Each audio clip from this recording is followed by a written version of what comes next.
Another kind of key issue that we've faced over and over this season is the issue of hot button topics slash sensitive issues. Mental health, politics, sob stories. What's the difference between a trauma dump and an essay that reflects well on the applicant? And also another, I'm not sure if this is a myth or if this is just an urban legend, but it has been said that if you mention mental health at all, you'll be seen as a risk, especially as an international applicant, and not be accepted. Is that the case? And if so, we'd love to hear what the reasoning is for that. Yeah, I think if a hot button issue is really important to the student, it's really valuable to mention. I've been encouraging each of the students with whom I've worked this year to think really carefully about free expression and open dialogue with what's happening on college campuses this year. I stressed it far less 2 years ago, 3 years ago, 4 years ago, because the issue wasn't as attacked. And so I would say, yeah, it's important to talk about what's on everyone's mind on college campuses. And certainly free expression and open expression is an important topic. Dartmouth is now the Switzerland of the Ivy League. Right? Like, we are neutral. And other schools have said, okay, we agree because we need that federal funding. And there's other schools that have said, no. And we're in flux. And so these issues are on admission officers' minds. And I want to read about students' perspectives on these issues, so long as those perspectives are personal and not a summary of what they've read in the New York Times, but how have they embraced open expression? How have they challenged their own thinking in their courses, in their discussion-based courses? And to go to your the second question around mental health, I don't know that every student struggles in college. I don't know every student. I certainly struggled. I think, anecdotally, most people that I knew struggled. Students are going to these elite, incredibly challenging schools. There's a lot of competition. It is a really fast pace. University of Chicago, those 10 weeks go like this. It's a semester in 10 weeks. Schools are incredibly aware of the mental health of their students. Every year, it's not a one-off. There are cases of students harming themselves or attempting to harm themselves in a serious way. I think it's very empowering to hear and to read about students' struggles with their own mental health and their sense of self. I'm working with a student now whose personal statement, it's a very empowering essay. It's honest, it's vulnerable, it's empowering. It doesn't read inauthentic because it really is that person's growth. What is it like to face intense academic pressure and feel like the weight of the family is on a test or academic performance? Where did that come from? What is the story behind it? Well, maybe it was grandparents who moved from a rural area to a large city and really sacrificed for their child, this student's parent, to go to college. That parent was the first in the family to go to college. Now there's context. Now there's a reason behind that intense academic pressure. Maybe that's what the application's about. Not so much how I routinely stay up until 3 o'clock in the morning and get up at 6 and can both eat breakfast and study at the same time. It's about honoring the family and the sacrifices that grandparents and parents made for mitigating against poverty. That makes a lot of sense. So mental health as a portion of the narrative, a aspect of the narrative that helps it make sense, is okay, and even it can be a good thing if it helps contextualize it. But it shouldn't be something that is only about the struggle, only about the negative portion of it. There should be some kind of positive movement forward or some kind of deeper insight into what those struggles mean in a broader sense. Did I get that right? Yeah, I think so, that it's part of the story, and there is movement. There is growth, there is introspection, there is, hey, I need help. And this is how I sought help. That's empowering. That's not weakness. I only view that as strength. I feel like it'll be really relieving for a lot of students to hear because, I mean, even for me, I have ADHD. I didn't know till I got to Hopkins, which was surprising. It was a bit of a paradigm shift. So for me, a lot of times, figuring out how to accommodate for myself and advocate for myself is a big part of my college story. And I think for some high schoolers, they could have similar narratives. And a lot of times they muzzle themselves. They don't tell those stories just because they're afraid it will reveal a weakness that would make them less attractive to an institution. Yeah. I have a speech impediment. I have eroticism. I have to think about my R's constantly. And every once in a while, I do say garbage and war. And it's led to this fear of public speaking. We all have something, and embrace that something and make it part of your story in a way that is uniquely yours. And that's interesting.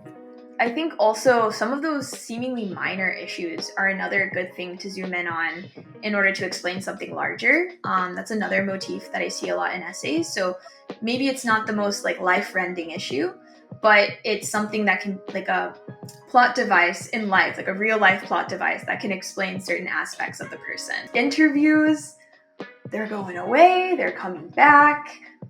What's the purpose of them? Why are they going away?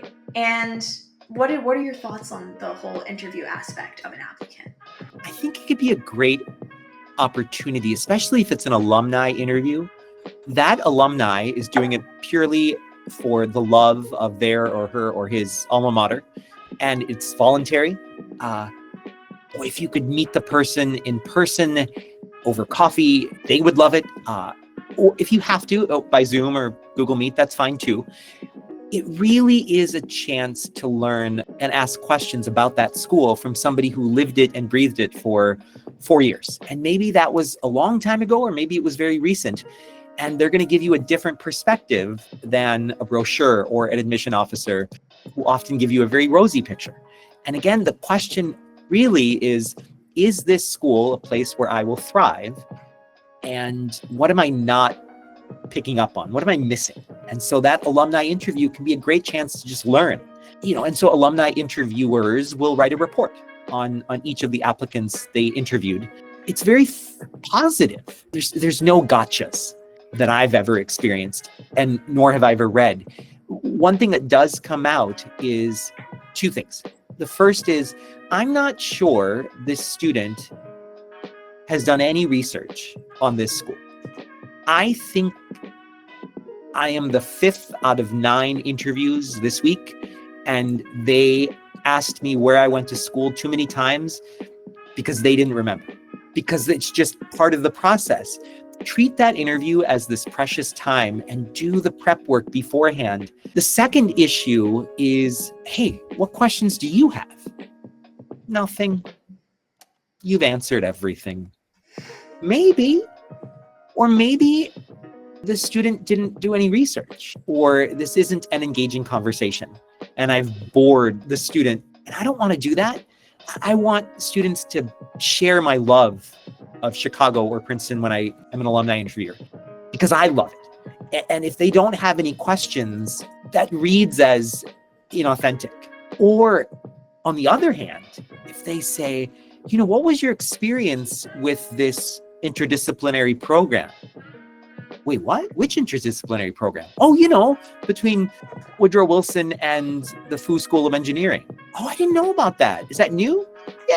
I think it's new. Oh my gosh, I wish I had that when I was here, when I was there. Now, the interviewer and the interviewee are really engaging, and they're just having a conversation. If a student can visit, and sometimes that's possible and sometimes that's not, because it could be thousands of kilometers away.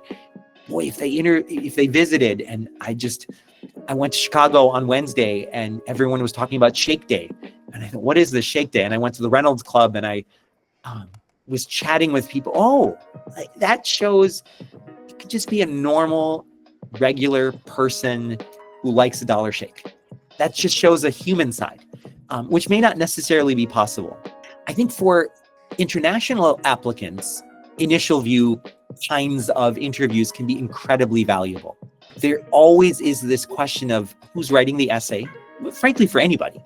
But here is a face-to-face, albeit virtual, interview, and that report can be really valuable about the questions that that student wonders about, their scholarship, what they ponder. And so those interviews can be really valuable prep for them. Do a lot of mock interviews, but don't necessarily have the script behind you. I mean, I'm not reading anything, but you don't know that. But it would come across sometimes through these virtual interviews if I'm reading something because it doesn't sound natural. But I'd say if you can alumni interview, that's great. Do it, be prepared. If it's an initial view interview, that's great. Do it, be prepared. Because that's just extra valuable information that the admission committee gets. It's another dimension on the applicant. So let's say hypothetically, they're not confident, especially with initial view, for where it's not a face-to-face interaction where they're actually talking with the person, there's no rapport, so to speak, and they're just having to answer a question that they're not prepared for. Some students say, and some consultants also recommend, don't do initial view. It could actually harm your application if you don't show up in a way that reflects nicely on you. These kind of extra personality or context adding pieces of the application. If you don't do it, is it a bad sign? And also if you do it and it harms your application, which is the better choice? I like to think of it as the following. There definitely are schools that are truly test option. The NESCAC schools, Amherst, Williams, Colby, they really are test option. Think of interview as interview option. If that interview, if you're just not confident, if the applicant is not prepared, then go interview optional, because there is that potential of harm. It could be a positive or it could be a negative, and sometimes it could be neither here nor there. So if the student is not confident on typical kinds of interview questions, if they're not confident on their interest and being able to explain how they would thrive at Dartmouth, then don't do the interview.